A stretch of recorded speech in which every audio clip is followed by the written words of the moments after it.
បាទជាសួរបងប្អូនបាទថ្ងៃនេះគឺយើងមកដាក់នៃបង្កែបរបស់យើងទៀតនេះចំណៃបាទក្របតូចទេបាទចឹងនេះរបៀបដែលយើងដាក់បាទយើងរោយតិចចឹងទៅបាទថ្ងៃនេះរៀងមិនទុំរៀងងឹតបន្តិចបាទ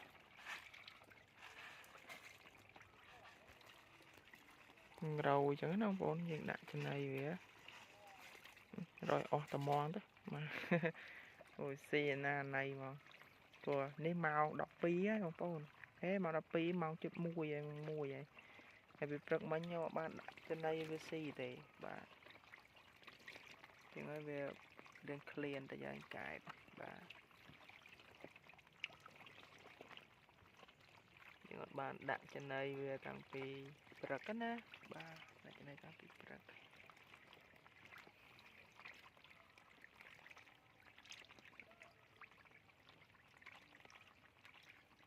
ហើយទឹកយើងដាក់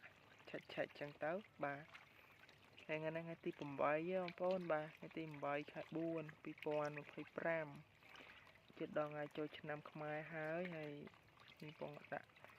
ចំណែងកែបទេហើយខ្ញុំនឹងព្យាយាមថតជារៀងរាល់ថ្ងៃទាក់ទងទៅនឹងការចិញ្ចឹមកង្កែបមក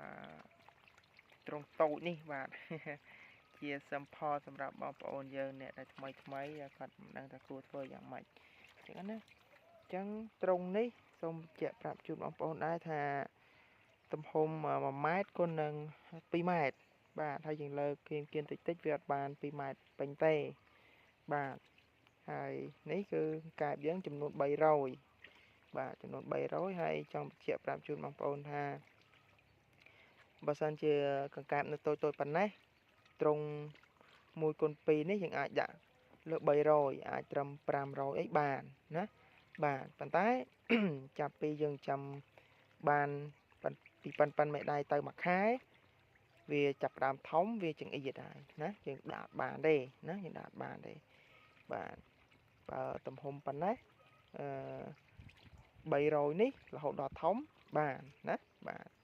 តែបើថាយើងថាខ្ញុំចង់បានដាក់រៀងច្រើនមិនដែរត្រង់នៅតូចចាំបាយតាមក្រោយទៀតក៏បានណាក៏បានអញ្ចឹងគេដាក់ត្រង់ប៉ុណ្ណេះ1ម៉ែត្រគុណ2ម៉ែត្រដាក់500ទៅបាទអញ្ចឹងយើងចាំបានកន្លះខែអីយើងអាចប្របែកបានបើយើងអត់ប្របែកក៏បានដែរបងប្អូនក៏ប៉ុន្តែវាខុសត្រង់ថានៅពេលដែលយើងចាប់លក់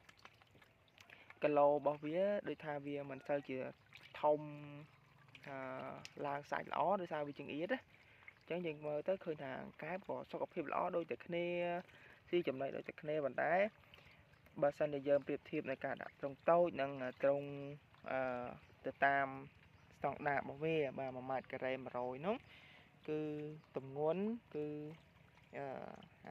ត្រង់ទៅតាមស្តង់ដារហ្នឹងគឺវាបានទម្ងន់ច្រើនជាងហើយបរិមាណច្រើនជាងណាដោយសារនេះវារឿងចង្អៀតគ្នាទោះវាសុខភាពល្អដូចគ្នាឬក៏យើងដាក់ចំណីទៅថែទាំឲ្យដូចគ្នាប៉ុន្តែត្រង់វាដូចថាវាចង្អៀតមានការស្មុគស្មាញឬក៏ចង្អៀតគ្នាបាទចង្អៀតគ្នាហ្នឹងគឺធ្វើឲ្យវាតបប្រមល់អីចឹងណាអញ្ចឹងគឺការលូតលាស់វារៀងយឺតដែរបាទអញ្ចឹងគឺធ្វើស្បិតថាយើងថែទាំល្អដាក់ចំណីវាស៊ីដល់អីក៏វាគីឡូទម្ងន់ទិន្នផលយើងទទួលបានហ្នឹងក៏វារៀងតិចដែរបើសិនជាយើងដាក់លើសពី1ម៉ែត្រការ៉េ100ក្បាលបាទ1ម៉ែត្រការ៉េ100ក្បាលបាទហ្នឹងហើយវីដេអូហ្នឹងខ្ញុំមានតែប៉ុណ្្នឹងថ្ងៃនេះថ្ងៃទី8ហើយស្អែកថ្ងៃទី9ខ្ញុំនឹងមានវីដេអូបន្តទៀតទាក់ទងការចិញ្ចឹមហ្នឹងបាទជារៀងរាល់ថ្ងៃបាទត្រឹមឲ្យវាធំវាចូលប្រហែលជា2ខែជាងអីដែរយើងអាចចូលដល់ខែ6បងប្អូនបាទខែ6ខែ7បាទហ្នឹងអញ្ចឹងអរគុណច្រើនបងប្អូនណា